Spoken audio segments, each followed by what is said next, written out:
নমস্কার বন্ধুরা, আবার তোমাদের সামনে চলে এলাম একটা রেসিপি নিয়ে। আজ সন্ধ্যাবেলা স্ন্যাক্সের জন্য একটু ভেজিটেবল চপ বানাচ্ছি, সেটা রেসিপি তোমাদের সাথে শেয়ার করছি।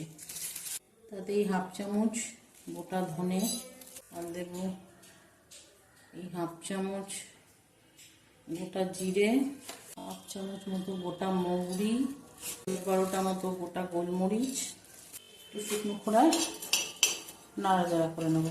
আঁচটা মিডিয়াম করে এটা করতে হবে, নাহলে পুড়ে যাবে। মশলাগুলো দেখো, পুড়িয়ে ফেললে হবে না, একটু লাল লাল করে ভেজে ঠান্ডা করতে দিয়েছি। আমার কাছে একটা কাঠের ইয়ে রয়েছে, এটা দিয়ে একটু ক্রাশ করে নেব, ঠিক আছে। এই একই চাটুতে কয়েকটা চিনে বাদামও একটু রোস্ট করে নেব। এটা একটু মাঝারি আঁচে করতে হবে, পুড়িয়ে ফেললে চলবে না। এটা হয়নি, ততক্ষণ আমি মশলাটা একটু ক্রাশ করে নেব। বাদামটা রোস্টটা ওটা আমি ততক্ষণে মশলাগুলো একটু ক্রাশ করে নিচ্ছি। বাদামগুলো দেখো ভাজা হয়ে গেছে, ওইগুলোকেও ক্রাশ করে নেব। এদিকে একটা কড়াই বসিয়ে দিয়ে তাতে পরিমাণ মতো সাদা তেল দিলাম। তেলটা একটু গরম হয়ে দেখো, আমি কাঠের এই হামালদিসটা দিয়ে বেশ আদা ভাঙা করে নিয়েছি। বাটা মশলা 1 ইঞ্চি মতো আদা একটু গ্রেট করে রেখেছি। আমার বাড়িতে কেউ বেশি ঝাল খায় না বলে আমি কাঁচা লঙ্কা থেতো করে দিইনি। তোমরা যদি চাও তো কাঁচা লঙ্কা থেতো করে দিতে পারো। এখানে আমি 2 টমেটো বিট আর 4টে বড় সাইজের গাজর ভালো করে ধুয়ে গ্রেট করে রেখেছি, সেদ্ধ করে নিয়ে কাঁচাই গ্রেট করে রেখেছি। এবার এটাকে এগুলোকে সব আমি কড়াইতে দিয়ে দেবো। এর মধ্যে পরিমাণ মতো নুন দেবো, দিয়ে ঢাকা দেবো। ভেজিটেবলগুলো একটু সেদ্ধ হতে দেবো। নুন দিয়ে একটু ভালো করে নাড়াচাড়া করে একটু নুন দিয়ে নাড়াচাড়া করে নিলাম ভালো করে। এবার গ্যাসটা কমিয়ে দিলাম। দেখো বন্ধুরা, আমি প্রায় মিনিট সাথে এটা আমি ঢাকা দিয়ে রেখেছিলাম। ঢাকাটা খুলে তোমাদের দেখাচ্ছি। এই দেখো,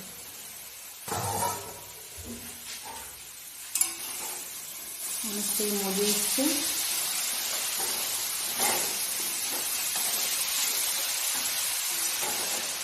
কিন্তু ওয়েট করা ছিল, আমি ঢাকা দিয়ে রেখেছিলাম, অনেকটাই মজে। এরপরে সামান্য পরিমাণে হলুদ দেবো, গোলমরিচ দিয়েছি, খুবই সামান্য পরিমাণে একটু লঙ্কার গুঁড়ো দেবো, সামান্য গরম মশলার গুঁড়ো। একটু টেস্টি করার জন্য আমি একটু টমেটো সস দিচ্ছি, তোমরা চাইলে নাও দিতে পারো বা একটু টমেটো গ্রেট করেও দিতে পারো, সেটা একটা টমেটো। আবার একটু ভাজা ভাজা করে নেব।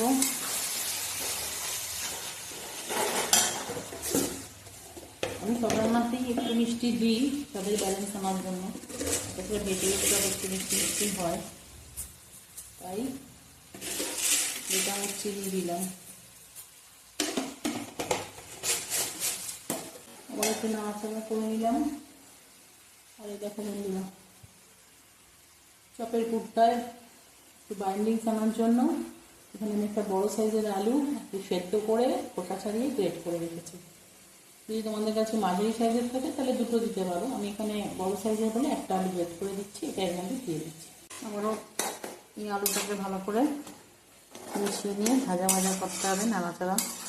একদম প্রথমে যে ভাজা মশলাটা ভেজে রেখেছিলাম কাঠের হামানদিসটা দিয়ে এরকম ক্রাশ করে নিয়েছি। এই বাদামটা ভেজে রেখেছিলাম সেটা ওই কাঠের হামানদিসটা দিয়ে এরকম আদা ভাঙা টাইপের করে রেখেছি, এটা দিয়ে দিলাম। পুরো গুঁড়িয়ে ফেললে মুখে না পড়লে ভালো লাগবে। গ্যাসটা কম করে এরকমভাবে মিনিট 5 একটু নাড়াচাড়া করতে হবে। দেখো বন্ধুরা, মিনিট 5 একদম আঁচ একদম লো করে মিনিট 5 নাড়াচাড়া করে নিয়েছি। শুকনো শুকনো হয়ে গেছে, বুঝতেই পারবে কড়াই থেকে ছেড়ে আসবে। বাইন্ডিংসের জন্য 2 মুঠি বিস্কুটের গুঁড়ো ছড়িয়ে দিলাম, দিয়ে আবার একটু লো আছে মিনিট 5 নাড়াচাড়া করে নেব। তাহলে আমাদের কেকটা একদম রেডি হয়ে যাবে। তোমরা বাড়িতে ছাতু থাকলে তাও দিতে পারো, যদি কোনো জল থেকে থাকে সেটা এগুলো টেনে নেবে, বাইন্ডিংসটাও খুব ভালো হবে। দেখো কড়াই থেকে কিরকম ছেড়ে ছেড়ে আসছে। একদম আঁচ লো করে আরও মিনিট 5 নাড়াচাড়া করে নিচ্ছি, তারপর পুরটা তুলে তোমাদের দেখাচ্ছি। দেখো বন্ধুরা, বিস্কুটের গুঁড়ো দিয়ে 5 মিনিট লো আছে নাড়াচাড়া করার পর পুরটাই এরকম হয়ে গেছে। কড়াই থেকে পাত্রটায় নিয়ে ঠান্ডা করে নিয়েছি। এবার চপগুলো করে তোমাদের একটা বাটির মধ্যে 4 চামচ ময়দা নিলাম, তারপর এরই সাথে দেবো 4 চামচ কর্নফ্লাওয়ার, আর এদিকে দিয়ে আর একটা পাত্রের মধ্যে খানিকটা বিস্কুটের গুঁড়ো ঢেলে নেব। নিলাম, পরে লাগলে আবার নিয়ে নেব আমি। এবার ময়দা আর কর্নফ্লাওয়ারের মিশ্রণের মধ্যে খুব সামান্য একটু নুন দেব, আর এদিকে বিস্কুটের গুঁড়োর মধ্যেও সামান্য একটু নুন দেব, নাহলে কোটিংটা বড় পাঁচা লাগবে। আর এই 2 জায়গাতেই সামান্য করে একটু লঙ্কার গুঁড়ো দেবো। আর শুকনো উপকরণগুলো ভালো করে মিলিয়ে নেব। আর এদিকে বিস্কুটের গুঁড়োর সাথেও নুন লঙ্কার গুঁড়ো ভালো করে মিলিয়ে দেবো। এবারে এইটার মধ্যে অল্প অল্প করে জল দিয়ে একটা মিডিয়াম ঘনত্বের ব্যাটার তৈরি করব। অল্প অল্প করে জল দিয়ে মিডিয়াম ঘনত্বের একটা ব্যাটার তৈরি করে নিচ্ছি। এবার চপগুলো করে তোমাদের দেখাচ্ছি। দাঁড়াও, আগে চপগুলো গড়ে নিই। তার জন্য যেই প্লেটটায় চপগুলো রাখবো ওটার মধ্যে একটু ময়দা ডাস্ট করে দিতে হবে। এবার হাতের মধ্যে একটু তেল লাগিয়ে নিলাম, নিয়ে এই পুরের থেকে যেরকম তোমাদের ইচ্ছা সেই অনুযায়ী সাইজ দিয়ে শেপ দিয়ে চপগুলো করে নিতে হবে। তারাও তোমাদের আমি দেখিয়ে দিচ্ছি। কয়েকটা আমি ওভাল শেপে করে দেখাচ্ছি, কয়েকটা আমি গোল শেপে করে দেখাচ্ছি। তোমরা চাইলে এর থেকে বড়ও করতে পারো। পুরটা যদি তোমরা খুব ভালো করে নাড়াচাড়া করে আঠা আঠা করে নামিয়ে নাও তাহলে খুব সহজেই চপগুলো করা হয়ে যাবে। তোমরা চাইলে গোলও করতে পারো, এই যেটা গোল। এইভাবে আমি সব চপগুলো গড়ে তোমাদের দেখাচ্ছি। আমি কোটিং করে দেখাচ্ছি। দেখো, যে মিডিয়াম ঘনত্বের ব্যাটারটা করে রেখেছিলাম, দেখো কোটিংটা করে দেখাচ্ছি। একটা করে চপ গোলের মধ্যে দিলাম, দিয়ে তুলে কোটেরগুলোতে দিয়ে দিতে হবে। কোটেরগুলো দিয়ে ভালো করে কোট করে আবার একটা করে তোমাদের দেখাচ্ছি।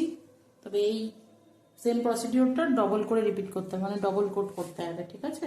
এই একটা দিলাম গোলের মধ্যে, দিয়ে এই আবার বিস্কুটের গুঁড়ো দিলাম। এইভাবে আমি সবগুলো একবার করে কোট করে নিই, তারপর তোমাদের দেখাচ্ছি। এই দেখো বন্ধুরা, সবগুলো আমার একবার করে কোট করা হয়ে গেছে। এবার সেকেন্ড কোটিং করবো সবগুলো।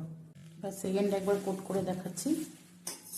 সেম প্রসিডিওরই আবার রিপিট করবো। গোলটার মধ্যে দিয়ে, গোলটার মধ্যে কাঁটা চামচ দিয়ে তুললে পরে কি হাতটা ভিজবে না, তাহলে বিস্কুটের গুঁড়োটা দিতে সুবিধা হবে।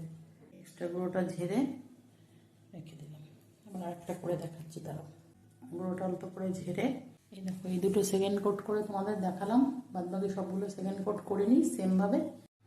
এই দেখো বন্ধুরা, সেমভাবে সেকেন্ডবারও কোটিং করে নিয়েছি সবগুলো। এভাবে এগুলো মিনিমাম 8 ঘন্টা রেখে দিতে হবে।